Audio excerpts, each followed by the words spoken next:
Irmãos, eu quero deixar aqui uma palavra da parte do Senhor, que se encontra em Lucas 16, capítulo 16 e versículo 25. Palavra bastante conhecida, que diz assim: Disse, porém, a Abraão: Filho, lembra-te de que recebeste os teus bens em tua vida, e Lázaro somente males, e agora este é consolado, e tu atormentado. Somente esse versículo aqui. Eu irei falar um pouco sobre esse versículo. Fala-se de uma parábola, de uma passagem que existia dois homens, um rico e um pobre. O pobre era cujo nome dele era Lázaro. Em outras palavras, o nome dele significa Deus é conosco. Bendito seja. Deus é o meu socorro. Bendito seja o nome de Jesus. E aquele mendigo, irmão, se a gente for ler esse capítulo aqui, do começo até o fim, vamos ver que ele costumava ficar ali, de frente da casa daquele rico, mendigando algo para comer. Por certo, que ele não tinha condições financeiras, vivia cheio de lepra, chagas. A Bíblia vai nos falar que até os cachorros vinham e começavam a lamber os pés deles, mas aquele rico via aquela situação e não tinha sequer a mínima misericórdia para aquele homem, para poder ajudá-lo. Mas certamente creio eu que Lázaro, vendo ele, fazia ao contrário, começava a falar de Jesus para ele. Mas mesmo assim, ele o ignorava. E aí, irmão, mas o que mais me chama a atenção é que existia uma coisa diferente naquele homem, em Lázaro, que aquele rico não tinha, que era o Espírito Santo de Deus na vida dele. Pois Lázaro poderia muito bem começar a murmurar, reclamar, parar até, pensar até em desistir, de deixar Cristo. Lázaro poderia muito bem olhar para aquele homem que era rico e dizer: mas Senhor, eu também posso ter tudo isto, porque eu não tenho, o Senhor não me ajuda, estou vivendo esta vida aqui. Mas sabe por que, irmão, ele nunca não pensava isso? Porque ele sabia que a palavra de Deus diz que nem só de pão viverá o homem, mas sim de toda a palavra que sai da boca de Deus. E ele também sabia que para onde aquele homem iria se ele partisse sem Cristo. Mas na frente tem uma passagem na Bíblia que diz: de que vale o homem ganhar o mundo inteiro e perder a sua alma. Foi exatamente o que aconteceu com aquele rico, irmãos. Chegou um tempo que aquele rico Lázaro morreu e aquele rico também faleceu. Mas só que o que me chama mais a atenção foi depois da morte desses homens. A Bíblia nos relata que Lázaro partiu diretamente para o seio de Abraão e aquele homem para o fogo eterno. Em outras palavras, o inferno. Lugar de tormento, sofrimento e dor, porque aquele homem partiu sem Cristo. E lá diz quando ele começou a ver Abraão e Lázaro passeando, e ele começa a gritar, a rogar pela misericórdia de Abraão. Ele começa a interceder, irmão, desesperadamente para que Abraão pudesse enviar alguém para ir ter com os irmãos dele, para anunciar o evangelho da salvação. E depois que aquele homem se esteve naquele lugar, irmão, infelizmente é um lugar que não tem mais volta. Bendito seja o nome do Senhor. Porque quando ele estava vivo, ele não quis dar crédito ao que o Lázaro estava falando para ele. E ele diz, a Bíblia nos diz que ele rogou tanto a Abraão, que Abraão olha para ele. Aí diz, porém Abraão lhe disse: se não houve a Moisés e os profetas, também tampouco acreditarão ainda que algum dos mortos ressuscite. Ele queria que um dos mortos ressuscitasse, irmão, para alertar os irmãos deles, onde ele estava, no lugar de sofrimento e dor. Bendito seja teu santo nome, Jesus. Mas mesmo assim, Abraão insistiu dizendo: disse-lhe Abraão: eles têm Moisés e os profetas não ouçam-nos. Mas infelizmente nem todos dão crédito à palavra do Senhor. Pois Isaías 53, capítulo 1 disse: quem deu crédito à nossa pregação? E a quem se manifestou o braço do Senhor? Bendito seja o nome do Senhor Jesus. Infelizmente, o mundo de hoje em dia está dessa maneira, irmão. A gente fala de Jesus e muitos nem dão ouvidos.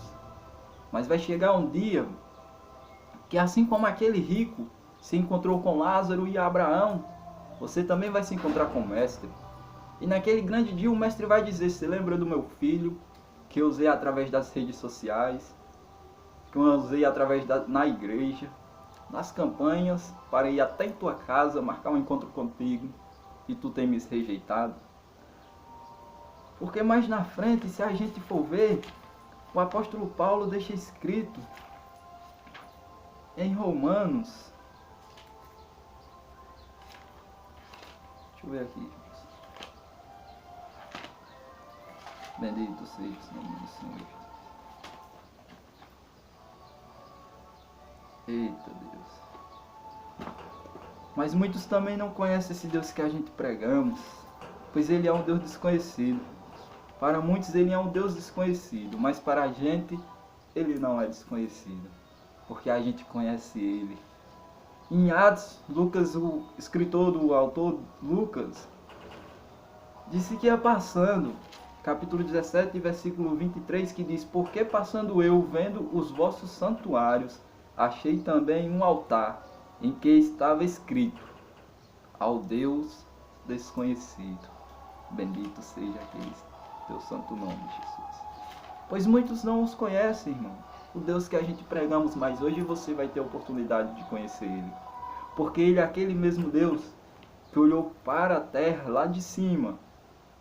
A palavra dele nos diz que ele olhou lá de cima e viu a gente do tamanho de um gafanhoto. Ele olhou lá de cima e viu que todos nós estávamos condenados à morte, sem ter direito à salvação. Bendito seja teu santo nome. Olhou para o filho dele e disse: meu filho, vou te entregar uma missão. Desce lá na terra e padece pelo aquele povo. Jesus não pensa duas vezes, irmão. Jesus desce até a terra. Aleluia. E quando Jesus desce até a terra, ele sai espalhando o evangelho. Mas chega um tempo que ele teve que se cumprir a palavra que estava escrito. E ali ele foi levado até as mãos dos Pilatos. E aquele povo começa a proclamar: solta Barrabás. E crucificam Jesus. Quem era Barrabás, irmãos? Era um salteador, um bandido.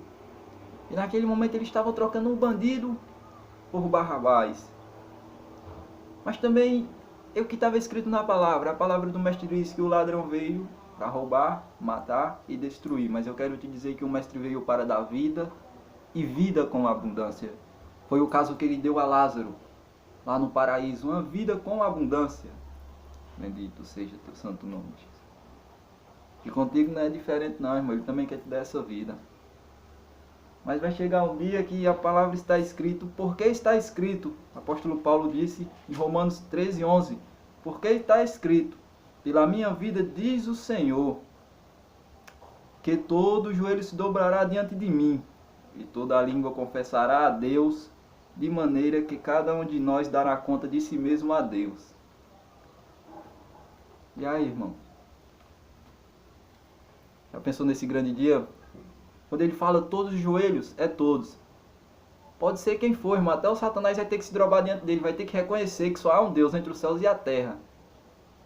Porque ele diz que não dá a glória dele a ninguém. Bendito seja teu santo nome. A palavra de Deus diz que todas as coisas foi criado por ele e para ele. Você também foi criado por ele. Mas você já pensou naquele dia você chegar diante da presença dele se drobando? Bendito seja teu santo nome, Jesus. Quando você for começar a se confessar para ele, o que é que você vai ter para dizer para ele? A palavra dele nos diz que cada um de nós vamos ser julgados conforme as nossas obras aqui na terra. Que tipo de obra tu tem praticado? Será que as tuas obras estão agradando ao Mestre? Bendito seja teu santo nome, Jesus. É momento de pensar, irmãos. Pois o Mestre está tão próximo à volta dele. O que ele tem para ti não é nem de se comparar com o que este mundo te oferece. Pois eu te mostro na palavra dele, 1 Coríntios 2:9 diz: mas como está escrito, as coisas que os olhos não viu, e o ouvido não ouviu, e não subiram ao coração do homem, são a que Deus preparou para os que o amam. Irmão, ele está falando das coisas não terrenas não, irmão. Mas sim das coisas do céu. São aquelas coisas que não chegaram até teu ouvido, que teu ouvido não escutou, teu olho não contemplou, teu coração ainda não sentiu, tá entendendo? Ah, irmão. Pois Deus tem tão algo. Deus tem um propósito na tua vida. A palavra dele nos diz que o dever, que o prazer de Deus é que todos os homens fossem salvos por ele. Mas infelizmente nem todos os obedecem. O profeta Ezequiel disse que é melhor sacrificar do que obedecer.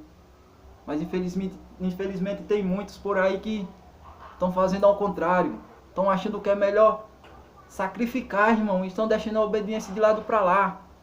Estão esquecendo a obediência. Mas só que esse sacrifício vai chegar um dia que ele vai te custar caro. Ele vai te custar a tua alma.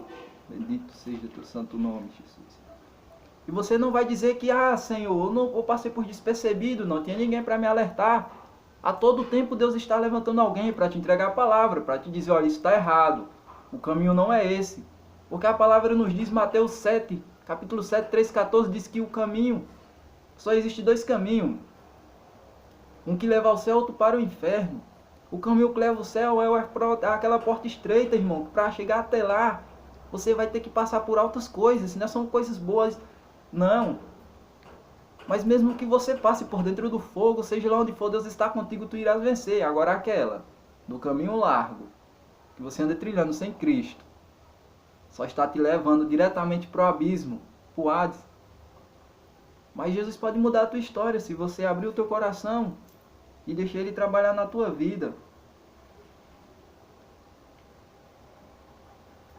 O apóstolo Paulo nos diz lá em Coríntios 4, 18, não atentando nas coisas que se vê, mas na que não se vê, porque as que se vê são temporais, e as que não se vê são eternas. Olha outra vez o apóstolo Paulo falando nas coisas do céu, que Deus tem para ti, naquelas que tu não consegue ver. Bendito seja teu santo nome, Jesus. Mas nessa tarde Jesus quer te mostrar elas. Aleluia. Jesus quer abrir teu olho. Jesus quer te mostrar porque Ele entregou teu Filho para padecer por você nesta terra.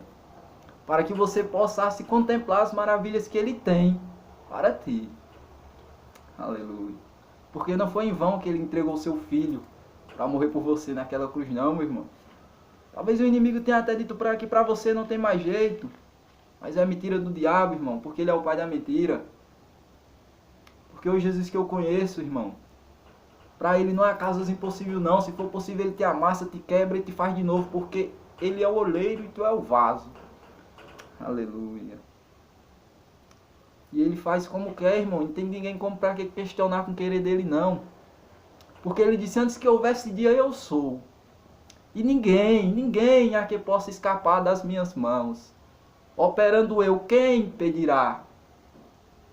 Não há ninguém que possa impedir o querer dele, irmão. Ele faz do jeito que ele quer, na hora que ele quer e como ele quer. Porque tudo é dele, todo poder é dele, irmão. Bendito seja o teu santo nome, Jesus. Aleluia. Que você possa abrir teu coração. Possa dar lugar para o Espírito Santo de Deus trabalhar na tua vida. Porque se hoje tu está aí de pé, foi porque o Senhor te concedeu mais um dia de vida, para que você possa pensar nas coisas que Ele tem feito na tua vida, nos livramentos. Porque se tu está aí vivo até hoje, é porque Ele quer. Mas vai chegar um dia que Ele irá recolher esse fôlego, esse espírito de vida que Ele te deu. Aleluia. Aleluia. E quando chegar esse dia, Ele vai te perguntar o que é que tu tem feito aqui na terra. A palavra dele diz, tudo que é ligado na terra é ligado no céu. Mas tudo que é desligado da terra é desligado do céu. Ei, irmão, diante dos olhos dele não há nada que você possa esconder. Aleluia. Se você estiver em sua casa, debaixo de um teto, pois ele ali está, porque a palavra dele diz que os olhos dele são como tocha de fogo. Bendito seja o teu santo nome, Jesus. Deus que te vigia, Ele nem dorme nem descansa. Ele está a todos os momentos do teu lado aí, ó. Contemplando o teu andar, teu sentar, teu caminhar, teu falar. Queira você ou não. Aleluia, Jesus. Ele é fiel. E assim eu encerro essas palavras. Espero que vocês possam refletir nessa palavra. Que Deus abençoe. Amém.